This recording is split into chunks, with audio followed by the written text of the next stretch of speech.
Amid San Francisco's summer fog, the games, or the rules, aren't always clear to outsiders. I saw that. Until recently, a perfect metaphor for Facebook's opaque style and play-to-win mentality. But the impenetrable cloud once shrouding this company is lifting. And so the goal of this algorithm is to figure out from all of the stories that we might be able to show you when you open up Facebook, what is the most personally meaningful, personally relevant. Facebook is not only opening its doors to SBS. Okay, so we have all of these signals, and we can use these signals to make a series of predictions. It is even revealing how its prized algorithm works. And from all of these signals and predictions, we come up with a number. And this could be a number that represents how relevant the story is to you.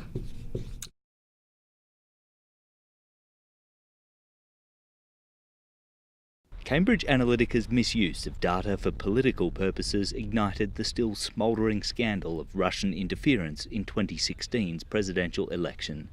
Younger users in particular turned off, and Facebook's share price plummeted. Bearing all is Facebook's way of asking for a second chance. We're in it for the long haul. I think, trust can be lost in an instant, but it takes time to rebuild.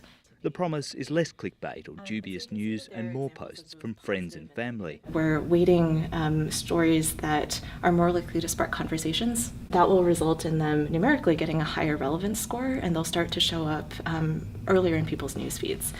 But a new survey from the Pew Research Centre shows over half the adult Facebook users in America still don't understand how it all works. That confusion has driven criticism that Facebook has been slow to remove wrong or hateful material and allowed conspiracy theories to flourish. You can go to the site and you will see the same guidance that we are giving our reviewers. Monica Bickett oversees Facebook's content policies, the rules for what can and can't be posted. The more we can tell people about what we're doing to draw the lines on speech and to enforce those lines, the better. But even in tech-savvy San Francisco, Facebook's repentance remains under a cloud of doubt. I'd like to hope there's a social consciousness behind the company, but I'm not sure. I'd love to know what Mark Zuckerberg thinks about that. Making these promises to your users that they will be protected and then failing to provide that. Don't think that's a very ethical thing. Observers say Facebook's efforts are being keenly watched ahead of forthcoming midterm elections. Here in Silicon Valley, regulation is kind of like a dirty word. The clock's ticking, I think, and unless they start demonstrably doing better at dealing with misinformation, manipulation, all the way to more social things like bullying, the more likely it is that the government will step in and start regulating this. In candid recent comments, co-founder of Facebook-owned picture-sharing service Instagram warned that threat is worsening. Will only keep getting more complicated, right? Like the techniques that were used in election interference in 2016 are probably like a percentage of what's going to come, even in the midterms the next time, and like it's going to be like an ongoing process of getting better at it. But at least what I'm seeing, like internal to Instagram, definitely internal to Facebook, and across the industry, is like, all right, like we're thinking about this a whole lot more than they were in 2016.